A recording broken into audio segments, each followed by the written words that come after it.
The Venus Project is a veritable blueprint for the genesis of a new world civilization based on human concern and environmental reclamation.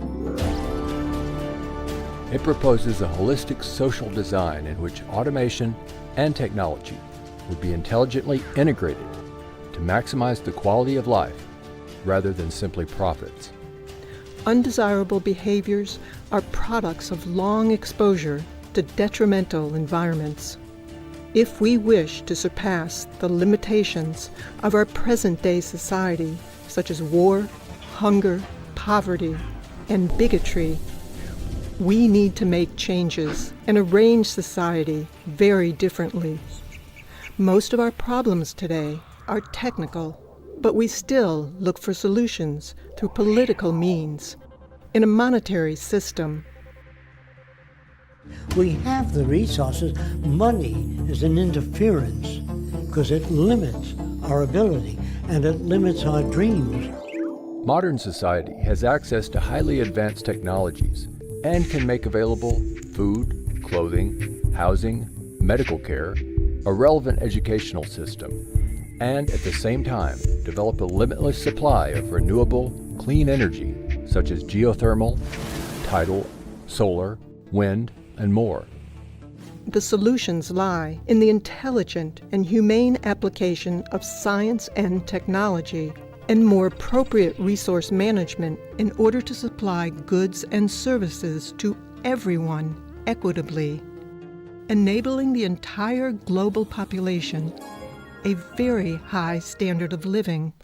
We don't have enough money to accomplish this, but we do have enough resources.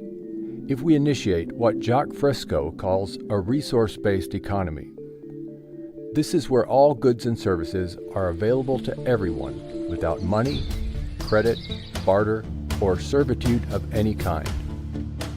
For this to be attained, all resources must be declared as the common heritage of all the Earth's people.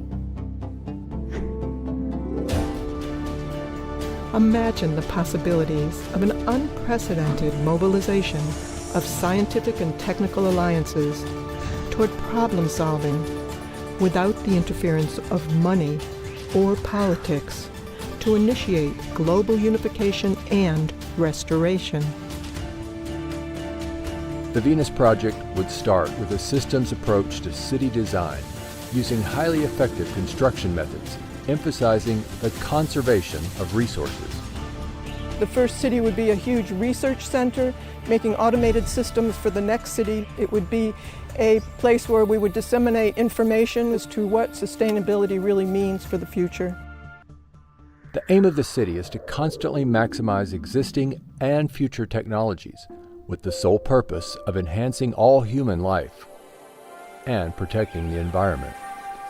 The society I'm talking about is global cooperation, where all the nations work toward improving the lot of humankind. Now, why do that? Because the smarter people are, the richer and more secure everybody is. We have the tools at hand to design and build a future that is worthy of the human potential. It is imperative that we continue the process of social experimentation in order to transcend our present limitations and truly create the beginning of a civilized age.